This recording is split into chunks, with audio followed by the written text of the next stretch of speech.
Hooday, Bengal fans. He is Mon. He is Eric. I am Jake. This is the Bengals Pulse, the heartbeat of our Cincinnati Bengals. Well, at least the three of us have a heartbeat tonight because our Cincinnati Bengals did not.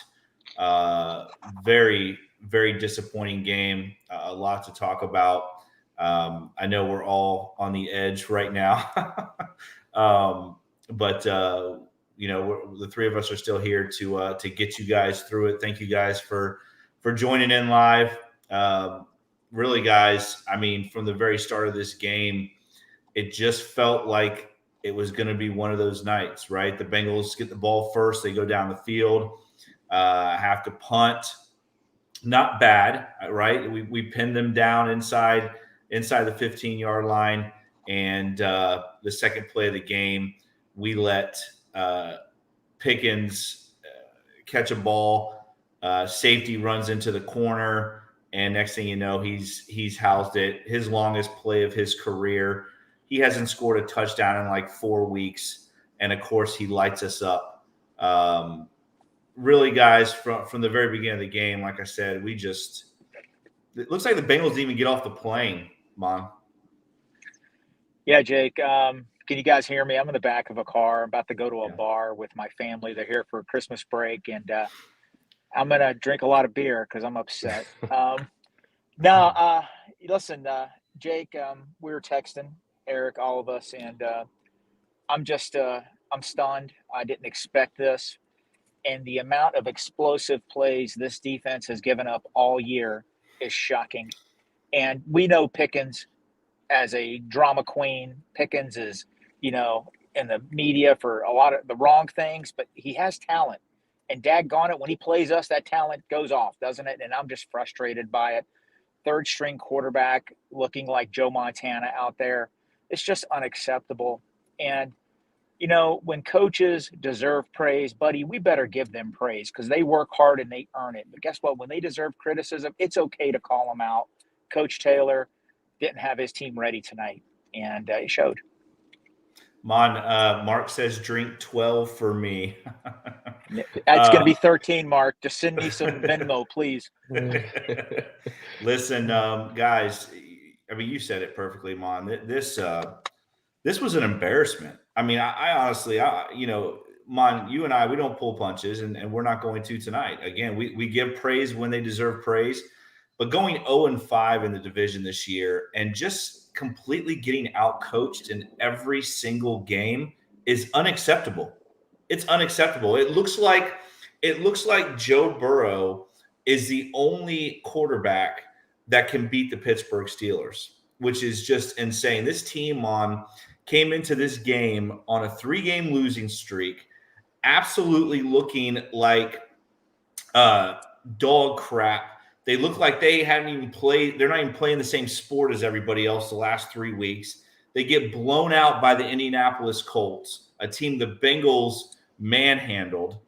We're going against Mason Rudolph that has not played since Ben Roethlisberger was the quarterback of the Pittsburgh Steelers, and a defense that is starting Patrick Peterson at safety because 3 of their starting safeties are out. And they absolutely embarrassed us. They embarrassed us tonight. And shame on the coaching staff for not putting together a game plan. Again, offensively, we come out and Pittsburgh throws that zone defense against us again, and Jake Browning looks lost.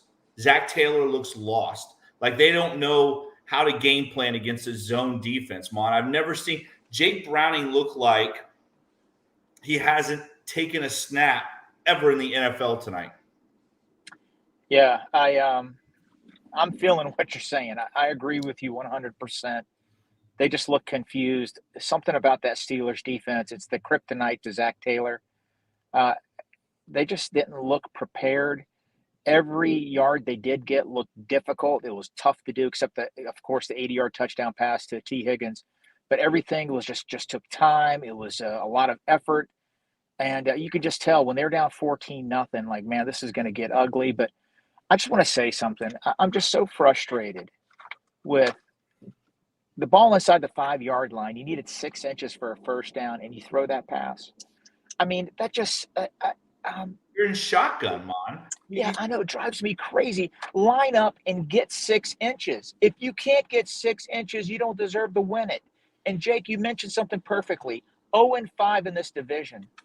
You know what? Talent isn't enough to win. Yeah, do we have more talent than the Steelers? Absolutely we do. I really think we do. But guess what? It don't matter. We're 0 and 2 against them. Talent doesn't mean anything. Yeah, I'm just frustrated. Well, and again, you look at this game plan coming into this football game. We've run the football effectively for 3 weeks, right? And Zach Taylor refuses to run the football. And again, I'm not saying run the football 40 times against the Steelers. That's not going to happen. Their front seven's good. But Jesus, I mean, third and short, we're throwing the football. 4th and inches, we're throwing the football. Run the football. Jake, I just want to say something. My son Jake is right next to me right now. He just brought up a good point. And this is brilliant. The Cincinnati Bengals built a team, constructed a team to beat the Chiefs and the Bills. Yeah. And guess what? We're seeing that now. We have to win our division, and our division is smash mouth, and we're getting out. Honestly, I want our fans on Bengals Pulse to answer this question right now. Who, from 1 to 4, where would you rate the Bengals offensive line and defensive line in the AFC North? 3rd, 4th? They're not in the top 2. No. And when it comes to the AFC North, I'm telling you, man, these guys are physical, smash mouth football. We're 0 and 5. Well, not only that, but Eric, Mason Rudolph has a career game, 17 of 27 with 125 passer rating, 2 touchdowns, almost 300 yards. I mean, Eric, and I agree, Mon, the smash mouth thing, I agree with that 100%. But how can you possibly let Mason Rudolph light you up? I just don't get it, Eric. Yeah, and so I don't think it's a Mason Rudolph thing. I don't think it's a Kenny Pickett. I don't think it's a Mitch Trubisky. This is the big brother, little brother. And unfortunately, we're that middle brother that has been beat down our whole life. The big brothers picked on us our whole life. And now all of a sudden we're 6'5", 350, and the big brother is 6'2", 220, but we're still afraid of the big brother. And we are just mentally, we can't go in there without Joe Burrow and put it to him. I mean, we saw what happened in that previous game, and we should be able to put it to him. And Mom was texting this before, and they were talking about it on the broadcast. Zach Taylor openly told them in the production that, well, you just can't run against the Steelers. I guess he didn't look at any of the stats the last 3 weeks because they're getting killed against the run. But he just refused to game plan to run. They were getting dominated. But because we're the little brother and big brother says we can't run against them, we're just not going to go in and even try. You know what, Eric? That's a shame. That's on Zach. Eric, you're right, Eric, because Todd Blackledge said it during the telecast. During the production meeting, Zach Taylor just kept on harping how hard it is to run against the Steelers. They're giving up over 110 yards a game rushing to opposing teams. Yeah, I don't get it, man. I just don't get it. It's like a defeatist attitude. Yes. Yeah, it's a self-fulfilling prophecy. You go in all week saying we can't run against them. Well, you're not going to run against them then. What happened to they got to play us? What about they got to stop our run? We're going to go up and we're going to do whatever we want to do, and you stop us. And they're not going to stop Mixon and Chase Brown every single time. Just give it a shot. But don't go in and just say that we can't do it. That's not how to live life. That's not how to play a football game. You beat yourself before you even step on the football field. Mark's right. Mason Rudolph goes to 3-0 against the Bengals. That's just absolutely embarrassing. George Pickens tonight, guys, has 195. They only threw for 290. So I'm not a math whiz, but George Pickens has what is that? 80%? 80% of their passing yards. And again, George Pickens, I'm not saying he's a terrible player. I want to make sure I think he's a good player. I think he's a head case. I think he is a cancer for the locker room. But to let George Pickens come out and have 4 receptions, averaging 50 yards a catch is embarrassing. That is embarrassing. And that's not stopping the run, guys. That's guys running wide open downfield. We saw it all night. We've seen it all year. Again, I love Lou, but Lou's specialty is the back end of a defense, right? He's a defensive back coach. That's his lineage of where he's come from. And our defensive backs have looked – Cheeto looks like he's done. I mean, you really – tonight you saw how much we are missing Cam Taylor-Britt right now because DJ Turner struggled. I mean, that's saying it mildly. Cheeto he's lost a step. I mean, again, I'm not blaming one or two people on this, but our guys cannot defend the pass, and I think you're seeing Jesse Bates and Von Bell not being here in the back end of this defense to help bail these guys out, and you're seeing it. You're seeing it now. I mean, the safeties are struggling. Let me add on that, Jake, because and not to jump in here, but it's not the guys that it's not Jesse Bates and it's not Von Bell. We missed Cam Taylor-Britt tonight because yes, Pickens is a head case, but you know what? Cam Taylor-Britt takes those guys out of the game. Worst possible thing that can happen is him getting that big touchdown right away because he's all of a sudden in the game. But we saw what Cam Taylor-Britt did to DK Metcalf. He's in there jarring. He's talking to him. He's taking them mentally out of the game. He's kind of like what Ocho Cinco did on the offensive side. He does on the defensive side. He's constantly going, and he gets those guys frustrated. He gets them throwing a penalty, and this was probably the first time that we really missed that because he could have mentally taken Pickens out of that game, and we didn't have him, and it showed big time. Go ahead, I just Cam Taylor-Britt definitely would have helped, but I think the common theme, every Bengal loss that we've talked about, the ugly head has surfaced. Communication issues in the back end. Dax Hill, Jordan Battle, all of our young guys back there are going to be good football players, but losing Bell and Bates, I know we've said it a million times on the show, Jake. That's just come back to bite us in the butt. But it is what it is. That's the way the NFL is now. We have 10 defensive backs on this roster. 6 of them are rookies or first-year players. That's how young we are back there. In the age of the salary cap, we have to get young there. I think we're going to be okay in the future, but we're paying for it now. And it's frustrating. It really, really is. And, we saw it. Jake, you said it perfectly. That first touchdown, that was I don't mind if the Steelers come down the first time they get the ball and score a touchdown. 10-play, 80-yard drive. But the way they scored fired up that team. That 84-yard touchdown pass, that set the tone.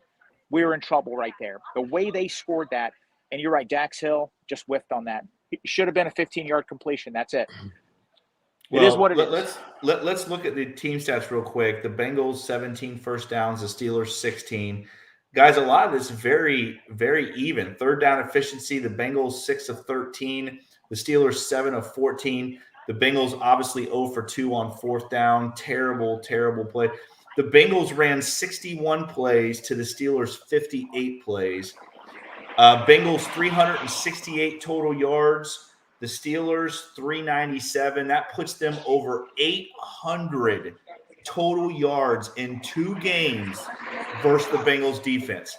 That, gentlemen, is embarrassing. Yards per play is pretty much the same, 6 yards to 6.8. Again, I look at a lot of these, but Mon, you and I talked about this off air with Eric. The Bengals 0 for 3 in red zone attempts tonight. They were inside the 30. What'd you say, 4 times, Mon, and got 3 points out of it. That is unacceptable on the road. That's why you're 0-5 against your division teams, because your red zone efficiency is atrocious. And Jake Browning tonight in the red zone, he looked scared. I mean, the first interception, I'm not even sure who he was throwing to. I mean, there wasn't even a Bengal within 10 yards of him. Just terrible. You cannot go Jake, 0 for 3 in the red zone. Jake, how many rush yards do the Steelers have? I don't have the stats in front of me. Total rush yards? Yes. 113 to our 59. Gotcha. Yeah, take away those. those two explosive plays to Pickens really killed us. The first interception by Browning, at worst, it should have been a field goal attempt by us. And then, of course, the fiasco, turning it over on downs inside the 5-yard line. A lot of missed opportunities, a lot of really, really bad missed opportunities. And I don't know. I am just frustrated. I know what our chances are. I know what, if we won, we're a 60% chance of making the playoffs. Now it's less than 15. Oh man, it is what it is. Yeah. Well, sorry, Eric. I just want to say this one more time on those side real quick. The time of possession, we were ahead by 3 minutes in the time of possession. That just shows you that, we're driving the football, and we get in the red zone again, and we don't know. It looks like we don't know what we're doing in the red zone. It's crazy. Go ahead. Sorry, Eric. No, it's okay. The frustrating thing is everybody knows the injury reports. We know all the story. They're out their safeties. We need to just be taking the shots. We test those guys. Run the plays deep down the field, stretch them over the middle. That T. Higgins play, that T. Higgins touchdown. That's because they had safeties out there that were inexperienced. We should have been doing that all night long.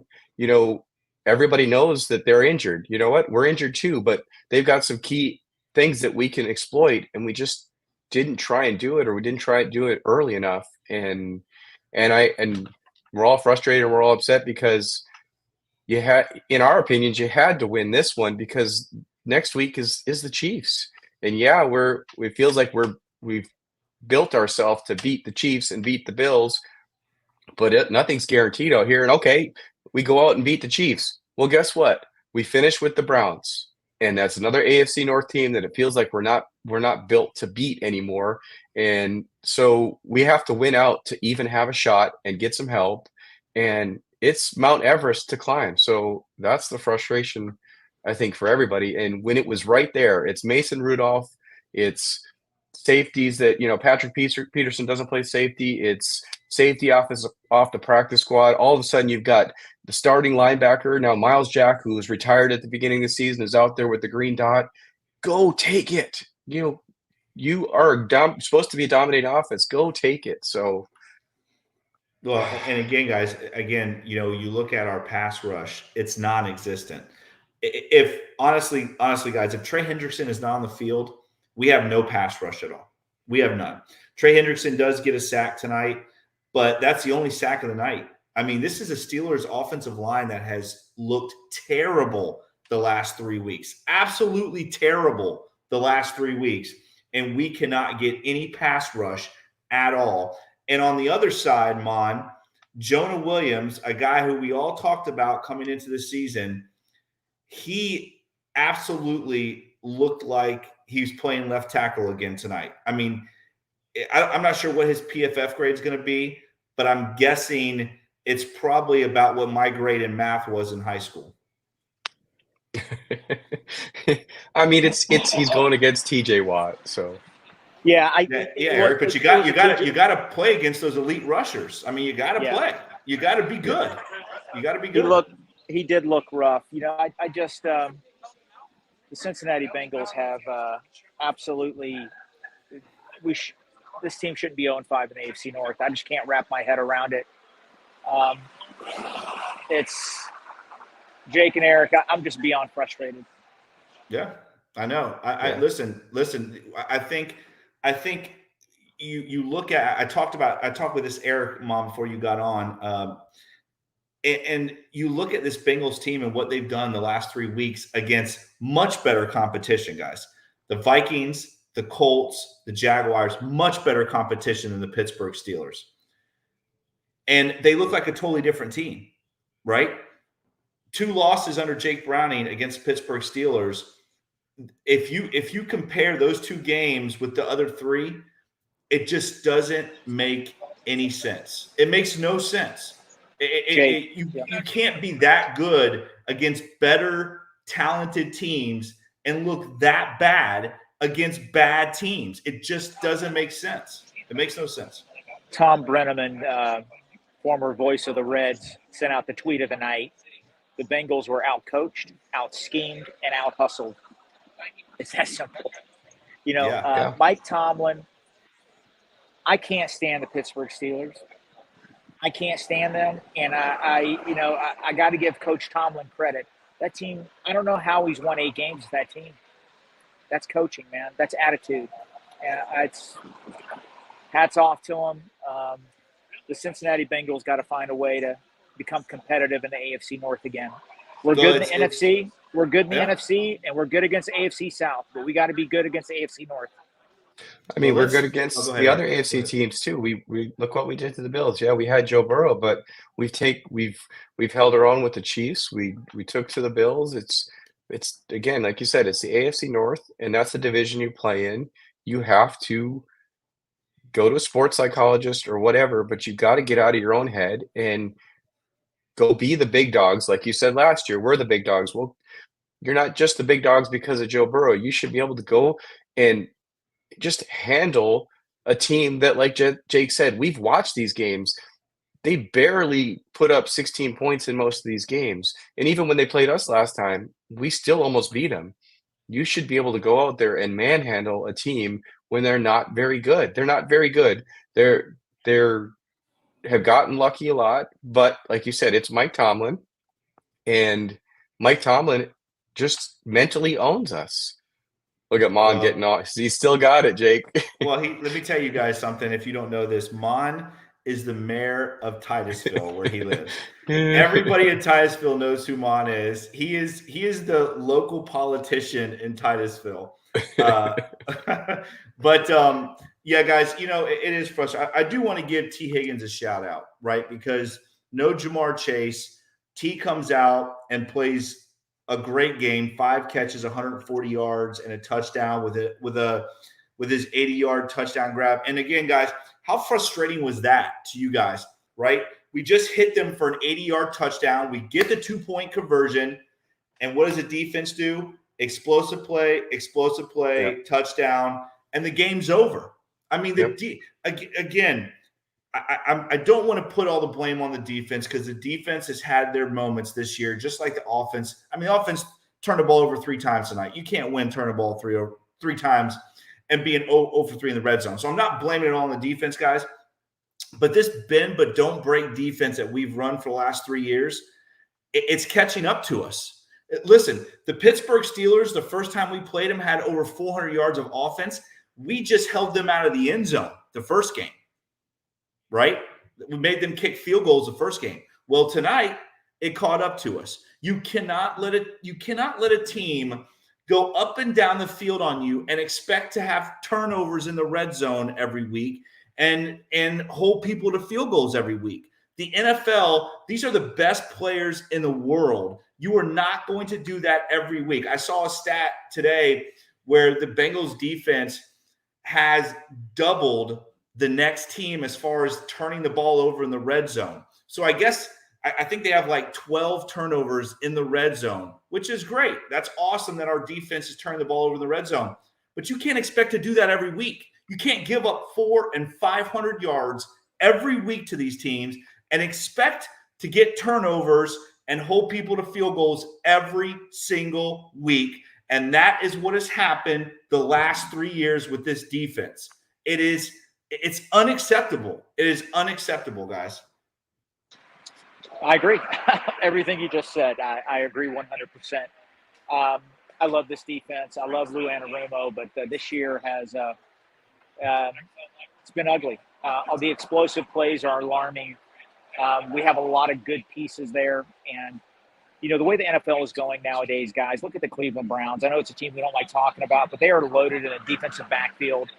We have all offseason to talk about redoing this roster, but we're going to have to really copy teams like the Browns, because they are loaded in a defensive backfield with good players. Not just first stringers, second, third stringers can come in and play, and they got those pass rushers, and that's something that we're going to have to do. Jake, you remember last year the Cleveland Browns are like one of the worst rush defenses in football? I mean, they're like dead last. Yeah. And what did they do? They went out and got Dalvin Tomlinson, all these studs. You can't run those guys. You can't. And I know we still got 2 games to go. We're not technically out of it. We got all offseason to talk about rebuilding this roster, but we're going to have to. But you that's to my point, Mon, is that you look at a team like the Cleveland Browns, who, I mean, again, right now, when you're looking at Joe Flacco, who basically walked out of a grocery store onto the football field, walked off of his couch onto the football field. Why are they winning? Because their defense is carrying them. Their defense is making plays. They're shutting opponents down because they know that Joe Flacco is playing quarterback. And that's what you have to be good at that. When there's injuries and there's a backup quarterback situation, all those, you can't expect the offense to come out and score 30 points a game. It's just not going to happen. The defense has got to make plays. You can't give up 400 and 500 yards a game and expect your backup quarterback to go out and win you every game. It just is not going to happen in the NFL. So I got a question for you guys. We're not talking off season. Is it scheme, or do we just not have the guys for defense? Because it feels like our scheme is set up to not give up those explosive plays, although we did tonight. But this feels like almost like we're playing prevent a lot of the time. We're trying to just bend but don't break, like you say. So is it fixable by changing the scheme, or do we just need a bunch of new dudes? Eric, I think the Super Bowl That's a good year. question. That's a good question. The Super Bowl year, our defense was the best part of the Cincinnati Bengals. I know Joe Burrow came in flashy, Jamar Chase, but our defense really carried us. And a player was on the field tonight. We have not been able to recover from his loss. Larry Ogunjobi was huge to that defense. Him and B.J. Hill had 14 and a half sacks combined that year. Since he has left and went to the Steelers, we haven't even come close from that, getting close to that number. I think in 2 years, we haven't gotten 14 sacks from our defensive tackles. It's just we haven't been able to replace him. Yeah. We need to reinforce the trenches. We really do. That's we have some good pieces. We got good pieces there. Don't get me wrong. It's not going to take a lot. It really isn't. More experience in the defensive backfield. Guys, don't be shocked if the Bengals draft another cornerback early in this draft. You can never have enough cornerbacks. Another defensive lineman, and of course, that's not, we got problems on offense too, tight end and tackle. But listen, we got all off season to talk about that, to talk about that. We're not yet. We're not. We got a long way to go. Listen, I mean, I know it feels like it right now, and I feel the same way. I'm downtrodden right now, and just I don't know what I'm feeling: embarrassment, disappointment. I'm feeling it all, but. The thing is that this is the NFL and it's a week-to-week league and crazy things happen and the Bengals are not out of it. They're not out of it. We could have a weekend where all of those other, 7-7 and 8-6 teams lose and the Bengals are still right back in the conversation. And again, Jake Browning, I don't think Jake Browning is the problem. I think he looked bad tonight. Again, he has struggled against the zone defense. I don't think he's the problem per se. But defensively, again, we're giving up 400 yards every week. You just can't do that in the NFL. You can't do that and win games. And again, I love Lou. I don't want to see Lou fired or anything like that. But something's got to change defensively. You can't give up 4 and 5 explosive plays a game. I'm telling you what that does to your team mentally when you give up 4 and 5, 30 plus, 40 plus yard plays.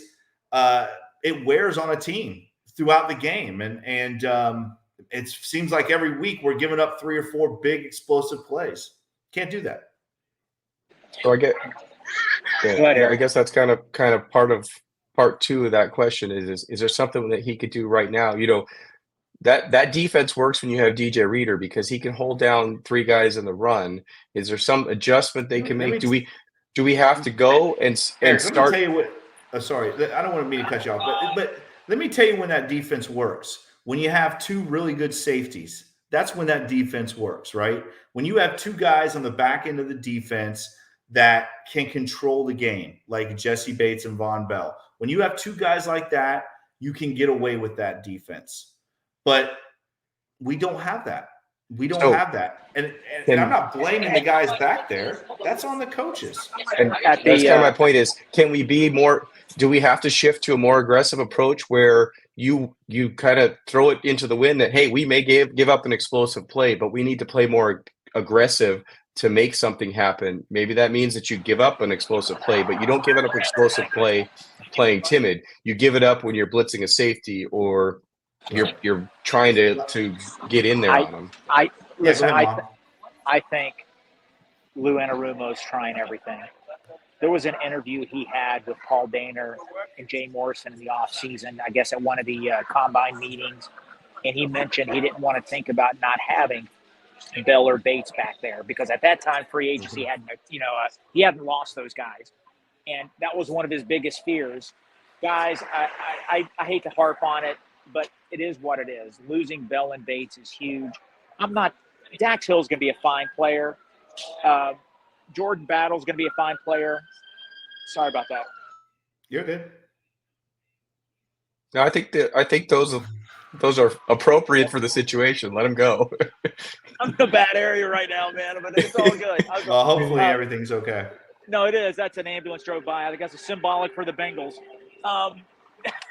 No, it's just I think Lou Anarumo is trying to blitz. He's trying to do a lot of things to compensate, but it's just not working. I think if we had another pass rusher, Trey Hendrickson has 16 sacks. It'd be nice to have another guy to give us 10. Hubbard's done well, but Hubbard isn't really a true, sack guy. He's a run defender, and he'll give us a handful of sacks, but we need another pass rusher. Joseph Osai, a no-show. I don't know. Yeah. Well, it obviously a frustrating night all around. I mean, again, this team, this was a game I think we all agree, if we win, we're in a very good situation. And I told Eric before the show, I thought this was going to be a layup, honestly. I mean, it really should have been. I don't care what anybody says about AFC North and going on the road and blah, blah, blah. I don't care about any of that. The Bengals have the better roster, and they got outcoached. They got outplayed. They got out tough. I don't know if you can put past tense on tough, but they got out tough. They really did. I mean, they got handled at the line of scrimmage in a game that was a must-win game. And honestly, guys, it's embarrassing. This is a team that lost to the Cardinals and the Patriots at home back-to-back weeks. It's absolutely pathetic. It really is. I mean, it's embarrassing. I don't know how to say it. I agree, buddy. I agree. On to the Chiefs. On to the Chiefs, right? Well, yeah.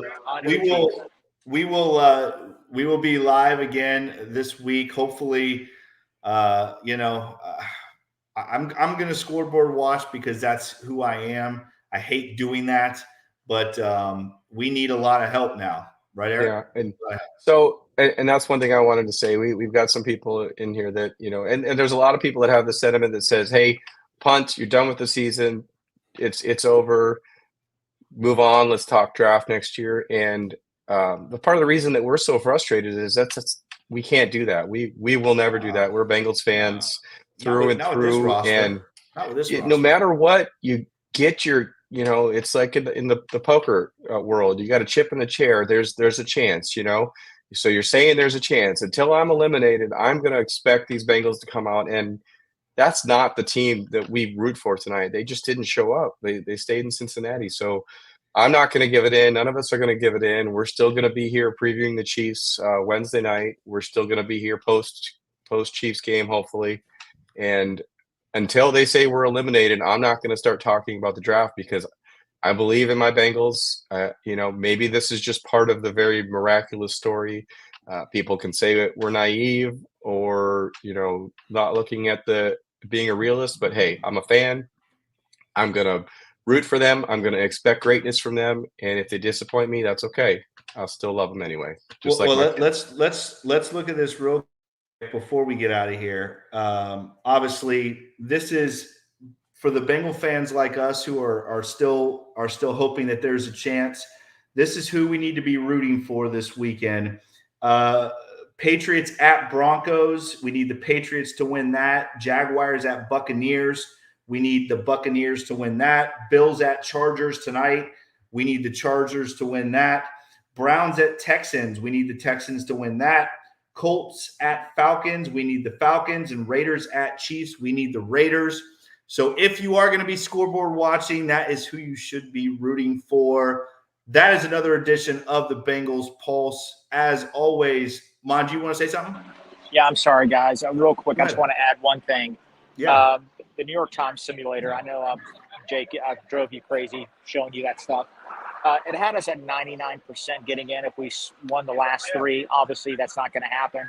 But I will say this. If we finish 2-1, that simulator, which runs thousands and thousands of simulations, had us at 71% if we go 2-1. So, that is what it is. I'll just throw that out there. All right. Well, and again, hey, like you said, Eric, so you're saying there's a chance, all right? 71% if we finish out 2-0 the rest of the way. Again, this is the Bengals Pulse. As always, like, share, and subscribe to this podcast. Make sure you check us out on all the awesome podcast platforms, Apple, Stitcher, and Spotify. Please give us that 5-star review. We'd very much appreciate that. Follow Mon on Twitter at @TheFireMon. Follow me on Twitter at Coach Jake Owens9. Follow Eric on Twitter, eFlash88 with 2 H's. Follow the Wincinnati Podcast Network on Twitter at WincinnatiPod. And as always, follow the Bengals Pulse on Twitter at Bengals_Pulse9. On Instagram, the same with the @Bengals_Pulse9. And as always, check out all the awesome podcasts right here on the Wincinnati Podcast Network. Guys, thank you so much for jumping in tonight and joining us live. We know it's tough after a loss, but we love you guys. Keep on joining us every week. We'll be here every week, no matter what, I promise. He is Eric. He is Mon. I am Jake. Mon, make sure you're safe tonight. This is the Bengals Pulse. Hoo day, Bengal fans. We will talk to you next week.